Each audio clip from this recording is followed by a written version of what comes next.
Hello my dear ones. आज इस video में बात करने वाली हूँ 8 ऐसे ट्रेड्स के बारे में जो बताते हैं कि आपको एज ए चाइल्ड बहुत ज़्यादा पॉजिटिव रीइंफोर्समेंट नहीं मिला है। आपके बचपन में कुछ ना कुछ ऐसी पॉजिटिव कंडीशनिंग की कमी रह गई है जिसकी वजह से आज आपकी पर्सनालिटी में ये ट्रेड्स देखने के लिए मिलते हैं। बहुत ही ध्यान से देखेंगे इस वीडियो को ताकि आप अपने आप को डेप्थ में समझ पाएँ और अपने आप को इम्प्रूव कर पाएँ। ये सॉल्यूशन ओरिएंटेड वीडियो है तो आपको बहुत कुछ सिखा देगा। इस वीडियो को शुरू करने से पहले आप ऐप को डाउनलोड कर लीजिए ताकि आप अपनी मेंटल हेल्थ का खास ख्याल रख सकें।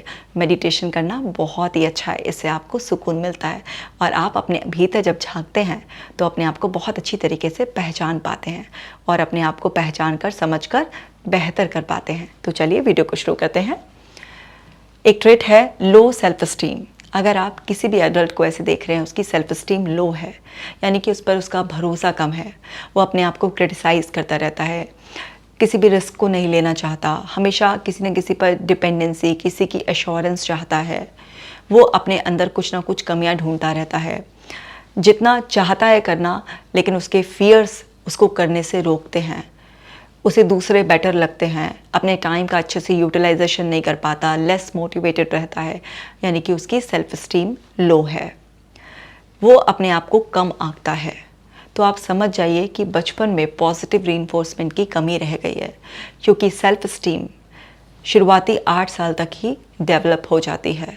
लेकिन जिन बच्चों की सेल्फ एस्टीम बचपन में ही ख़राब कर दी जाती है, उनको कुछ नेगेटिव रिपीटेटिवली सजेशंस दिए जाते हैं जिसकी वजह से उनका खुद पर भरोसा डेवलप नहीं हो पाता, उनको वो एक्सपोजर्स नहीं मिले होते, बल्कि उनको क्रिटिसाइज़ किया जाता है। चलो क्रिटिसाइज़ भी नहीं किया गया, लेकिन उनको इस तरीके का एनवायरनमेंट ही नहीं मिला जिससे कि उनके इंटेलेक्ट में वो सारा कॉन्फिडेंस, वो सारे एक्सपीरियंसेस ऐड हो सके, जिससे कि वो कॉन्फिडेंस से अपनी लाइफ को एज के मैच्योरिटी के साथ, सरकमस्टांसेस की नीड के साथ बहुत अच्छी तरीके से आगे बढ़ा सके।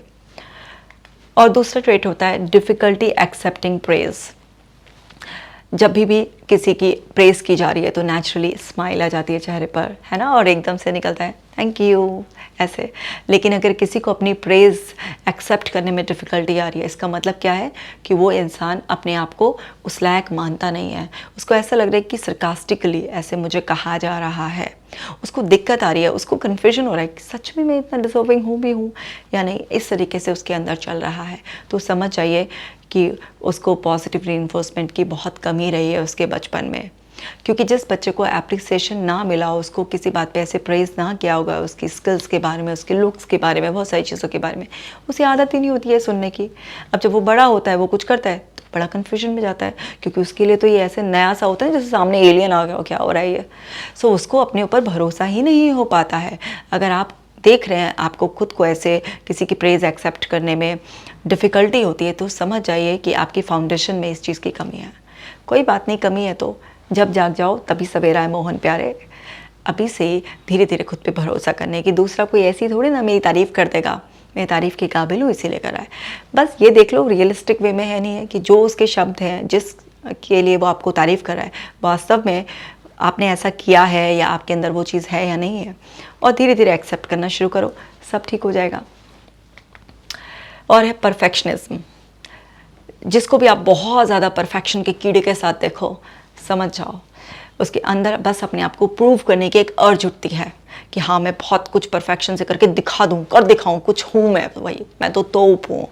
तो जो भी लोग बहुत ज़्यादा परफेक्शन के चक्कर में पड़ते हैं, उनको क्या होता है, वो चीज़ चाहिए होती है सोसाइटी से कि कोई मुझे इंपॉर्टेंट माने, कोई माने कि हाँ मैं वैल्यूएबल हूँ, मैं कुछ कर सकता हूँ अच्छी तरीके से, कुछ तो मुझे अप्रिशिएट किया जाए, मुझे एक्सेप्ट किया जाए। वो क्या दिखाता है कि हमारे अंदर पॉजिटिव रीइंफोर्समेंट की बचपन से बहुत ज़्यादा कमी रही है, हमको वो एनवायरनमेंट नहीं मिला, और अभी हमारी वो जो अनसेटिस्फाइड अर्ज है वो हमें अंदर से ना प्रोवोक करती रहती है, और फिर हमें परफेक्शन, जो कि एक एक्चुअली इल्यूजन होता है जिसमें बहुत ज़्यादा एंग्जाइटी हम ले लेते हैं, बहुत सारे कई बार रिसोर्सेज वेस्ट करते हैं, कई बार बहुत टफ हैंडलिंग करते हैं खुद की, कई बार दूसरों से भी बहुत ज़्यादा एक्सपेक्ट करने लग जाते हैं, वो अननेसेसरी की अर्ज बहुत ज़्यादा बढ़ जाती है। और जब वो बहुत ज़्यादा बढ़ जाती है, इंसान कई बार उससे एग्रेसिव भी होता है, बस अपने आप को प्रूव करने की एक धुन कि पता नहीं क्या ही मिल जाएगा, किसको प्रूव करना है। लेकिन वो जो नॉर्मल रेंज में नहीं होती है, जब अर्ज अंदर से उठ रही होती है, तो समझ जाइए ऐसा इंसान बहुत भूखा है, उसको कभी वो पॉजिटिव रीइंफोर्समेंट नहीं मिला। और ये भूख कुछ खाने पीने की भूख नहीं है, यानी कि अंदर से एक्सेप्टेंस की, प्रेज की भूख है उसको। और है फियर ऑफ फेलियर। अगर किसी को आप फियर ऑफ फेलियर के उसमें देखें तो आप देखिए कि जिसको भी इस चीज़ का डर रहता है ना कि कहीं ये काम भी करना चाहे, कहीं मैं फेल ना हो जाऊँ, है ना, ये सब चीज़ें, क्योंकि उसको बहुत ज़्यादा पॉजिटिव रीइंफोर्समेंट से कभी कॉन्फिडेंस नहीं मिला, उसको बताया ही नहीं गया कभी कि भाई अनसर्टेनिटी है। कई बार आप सक्सेस मिल सकती है, कई बार आपको फेलियर, यानी कि फेलियर क्या, कुछ लर्निंग मिल सकती है। उसको बताया ही नहीं गया कि फेलियर जैसी कोई चीज़ ही नहीं होती है। बेटा हर फेलियर आपको कुछ ना कुछ टीच करता है, तो फेलियर को अपनी डिक्शनरी में से रिप्लेस कर दो लर्निंग की तरह। तो उसको कभी ये बताया ही नहीं गया, तो उसको फेल होने से डर लगता है। तो जिसको भी फेल होने से बहुत ज़्यादा डर लगता है, ऐसे तो कोई नहीं बोला हाँ मैं फेल हो जाऊँ पार्टी बनाऊँगा, ऐसे तो कोई नहीं करता। लेकिन फेल होने से इतना भी नहीं डरता। कुछ लोगों को तो फियर ऑफ फेलियर बहुत ज़्यादा सीवियर होता है। तो कभी भी ऐसे आप देखें कि आपको बहुत ज़्यादा नेचुरल से ज़्यादा डर लगता है, तो आप समझ जाएं कि आपके अंदर वो रिस्क टेकिंग एटीट्यूड किसी ने डेवलप ही नहीं किया, किसी ने बताया ही नहीं। इट्स ओके फेल होना, कौन सी बड़ी बात है, ये भी शान की बात है भाई। तुमने ट्राई तो किया, और तुमने ट्राई किया तो उससे सीखा। अब तुमने सीख ले ली है, नेक्स्ट टाइम ट्राई करो। जो आपके अभी तक आपको सक्सेस मिली नहीं है वो आपको मिल जाएगी। तो जब भी कोई ऐसा एटीट्यूड ना रख पाए तो समझ लीजिए कि उसके चाइल्डहुड में कहीं ना कहीं उसकी पॉजिटिव कंडीशनिंग में गड़बड़ हो गई है। और देखते हैं डिफ़िकल्टी हैंडलिंग रिलेशनशिप। किसी को भी रिलेशनशिप हैंडल करने में डिफ़िकल्ट आ रही है तो उसने ज़रूर अपने बचपन में रिलेशनशिप में कुछ ना कुछ गड़बड़ देखी है। उसको कभी पॉजिटिव रीइंफोर्समेंट नहीं मिला रिलेशनशिप के उसमें, ना तो उसको उस तरीके से प्यार मिला, टाइम मिला, इसलिए उसको नहीं मिला तो उसको देना ही नहीं आता। हो सकता है उसने अपने पेरेंट्स में या फैमिली के रिलेशनशिप में बहुत ज़्यादा गड़बड़ देखी हो, तो उसे समझ ही नहीं आती है रिलेशनशिप की वैल्यूज़। उसको बस मेरा मेरा मेरा, क्योंकि उसने इतना कुछ सहा होता है तो अब उसके अंदर की ज़िद होती है कि मेरी सुनी जाए, मेरे को पैम्पर करके रखा जाए, मेरे हिसाब से सब कुछ चले। जबकि रिलेशनशिप में होता क्या है, सामने वाले को पहले देना होता है, तब ऑटोमेटिकली मिलता है रिटर्न में। लेकिन पहले मिलने की चाहत होगी तो फिर तो नहीं होगा कुछ भी, क्योंकि नियम क्या है, नियम यह है कि पहले दो अपने आप ही मिल जाएगा। तो अगर रिलेशनशिप में दोनों ही लोग एक दूसरे को देने की सोच लें तो फिर पंगा ही कहाँ है ना, क्योंकि एक दूसरे को देंगे रिटर्न में मिलता रहेगा। लेकिन ऐसा आदमी रिलेशनशिप में बहुत पुअर होता है क्योंकि उसके अंदर पॉजिटिव रीइंफोर्समेंट हुआ ही नहीं होता, उसे तो पता ही नहीं होती रिलेशनशिप की कदर। तो जब उसे पता ही नहीं होती है, जिसने सीखा ही नहीं है, तो वो देगा ही क्या।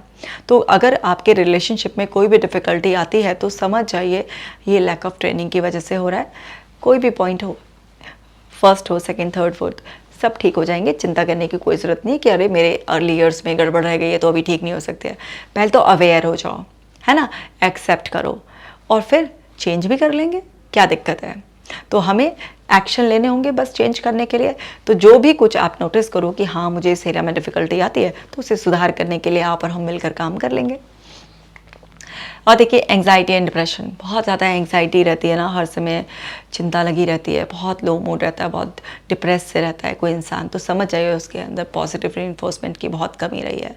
क्योंकि सब कुछ जो है ना वो आपके बचपन में फाउंडेशन में है अंदर, क्योंकि आप पूरी तरीके से तैयार ही हो जाते हैं ना, पूरा फाउंडेशन जैसी होती है, ऊपर की बिल्डिंग वैसी होती है। तो जो बात बात पर बहुत एंग्शियस हो जाता है, बहुत डिप्रेस्ड हो जाता है ना, मूड बड़ा फ्लक्चुएट करता है, तो समझ जाइए उसके अंदर पॉजिटिविटी की जो एक पूरी फाउंडेशन तैयार करनी थी वो मजबूत नहीं तैयार की गई है। इसीलिए वो पर्सन बहुत जल्दी इनसिक्योर हो जाता है, बहुत जल्दी से चिंताएं पकड़ लेती हैं, बहुत जल्दी होप खो देता है, थोड़ा होपलेस होकर डिप्रेस सा हो जाता है। सब चीज़ों का इलाज है। लेकिन प्रॉब्लम्स विद अथॉरिटी, यानी कि जो भी अथॉरिटी फिगर होते हैं उससे उसको कुछ ना कुछ प्रॉब्लम रहती है। यानी कि जो भी उससे ऊंचा होता है किसी भी ओहदे में, या उसको लगता है कि क्वालिटीज़ में किसी भी उसमें, जो भी एक ऐसे पोजीशन पर बैठा होता है जहाँ पर उसको फॉलो करना होता है कुछ उसके इंस्ट्रक्शंस को, तो ऐसे लोगों को अक्सर उन लोगों के साथ जो अथॉरिटी फिगर्स होते हैं दिक्कत आती है, क्योंकि वो जो अथॉरिटी उनके बचपन में रही होती है उन्होंने तो सताया होता है उसे। तो अंदर से वो जो खुंदस होती है ना सबकॉन्शियसली, वो अंदर से निकलती रहती है। उन लोगों के साथ भी छोटी छोटी बातों पर वो ट्रिगर हो जाते हैं जिसमें कोई इतनी ट्रिगर होने की बात नहीं थी, लेकिन वो अंदर का जो दबा हुआ गुस्सा होता है, वो जो एक अंदर जो लैक ऑफ एप्रिसिएशन जो होता है, वो उनको बात बात पे गुस्सा दिलाता है और लगता है कि अथॉरिटी मुझसे काम कराती रहती है, मुझे कंट्रोल करती रहती है, मुझे समझते नहीं, अप्रिशिएट नहीं करते, मुझे यहाँ पे प्रमोट नहीं करते, ये नहीं करते, वो नहीं करते। वो हज़ार शिकायतें जो एक्चुअल में उस प्रॉब्लम उस पर्सन से नहीं होती, लेकिन वो जो अंदर की दबी हुई होती है ना, वो गाय बजाय कहीं भी निकल जाती हैं। तो ये प्रॉब्लम आती है बहुत ज़्यादा। और है सेल्फ सेबोटेजिंग बिहेवियर, यानी कि आत्मघाती हो जाते हैं ना, खुद को ही किसी तरीके से तहस नहस तोड़ फोड़ इस तरीके से अपने आप को ही सताते रहना, अपने आप को ही टॉर्चर सा करते रहना। कई बार सेल्फ हार्म भी ऐसे देखने को मिलता है ना। अपना ही प्लान बनाया, अपना फाड़ दिया, अपने आप को क्रिटिसाइज़ कर कर चुपचाप से ताला लगा के मुंह पे बिठा दिया, किसी भी तरीके से अपने आप को ही धक्का देते रहना, अपने आप को ही सताते रहना और कभी हार्म करना। कुछ लोग तो ऐसे गुस्से में अपने थप्पड़ थप्पड़ बजाना शुरू कर देते हैं, है ना, बहुत ज़्यादा अपने बाल नोचने लग जाते हैं, बुरी तरीके से सेल्फ हार्म करते हैं अपने आप को ना। इस तरीके के लोग भी होते हैं। वो सब क्या होते हैं? पॉजिटिव रीइंफोर्समेंट की कमी, यानी कि उनकी चाइल्डहुड कंडीशनिंग में बहुत कमी होती है। तो उनको ऐसा लगता है कि सारी की सारी कमी का पुटिल्ला जो है ना उन्हीं के अंदर है और बहुत अब कुछ नहीं हो सकता। थोड़े होपलेस से फील करते हैं, बहुत ज़्यादा आत्मघाती टाइप के हो जाते हैं। तो वो भी क्या है? वो है पॉजिटिव रीइंफोर्समेंट की कमी, यानी कि फाउंडेशन वीक है। अब देखिए जी, हमने यहाँ पर ये 8 पॉइंट्स देखे कि लो सेल्फ स्टीम एक उनका ट्रेट होता है, difficulty accepting praise, perfectionism, fear of failure, difficulty handling relationship, anxiety and depression, problems with authority, self sabotaging behaviour, ये सारी चीज़ें होती हैं। ये 8 ट्रेट्स, इनसे पहचान सकते हैं। अभी आपके अंदर हैं, चिल, रिलैक्स। अगर पहले ऐसा फाउंडेशन मजबूत नहीं हुआ तो कोई बात नहीं, अभी भी कर सकते हैं। जब तो आप छोटे थे, है ना, आप दूसरों पर डिपेंडेंट थे, दूसरों ने जो करना कराना था वो कर लिया। अब आप बड़े हो गए, रिस्पॉन्सिबिलिटी लो, अपने कंधे पर जिम्मेदारी लो, खुद पर भरोसा करो। जब खुद पर भरोसा करोगे तो सब कुछ ठीक हो जाएगा।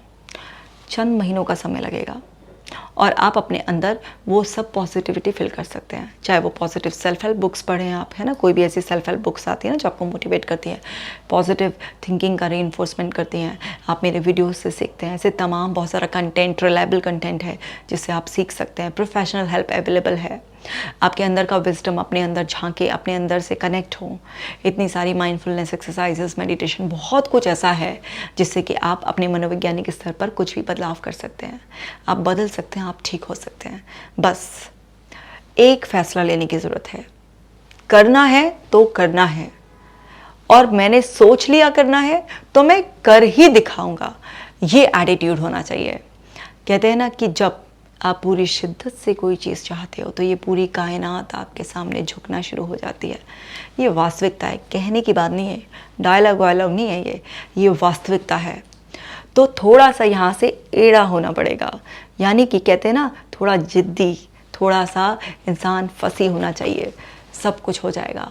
आप कर दिखाओगे, मुझे आप पर पूरा भरोसा है और मैं हूँ ना आपके साथ। अब आपके क्वेश्चंस के सारे आंसर तो मैं करूँगी ही, ठीक है। मैंने पूरा डिसाइड कर लिया है कि मैं हर हफ्ते आपके लिए क्वेश्चन आंसर वीडियो बनाऊंगी। तो आपके जो भी क्वेश्चंस हो आप उसे लिख दीजिएगा। जितना क्लियर क्वेश्चन लिखेंगे आप, उतना क्लियर मैं आपको आंसर कर पाऊंगी। और हफ्ते में एक वीडियो आपके क्वेश्चन के आंसर करते हुए आपको मिलेगी। तो आप अपने क्वेश्चंस मुझे भेजते रहिए। आप मेरे लिए बहुत ख़ास हैं, बहुत अनमोल हैं, और ईश्वर ने अगर मुझे मौका दिया है आपके जीवन को बेहतर बनाने का, तो इस मौके का भरपूर फ़ायदा उठाऊंगी मैं, और ज़रूर आपके आंसर आप तक पहुंचेंगे। तो अपने क्वेश्चंस लिखिए, मुझे इंतज़ार रहेगा, और फिर मिलते हैं जल्दी। आप अपना खास ख्याल रखिएगा।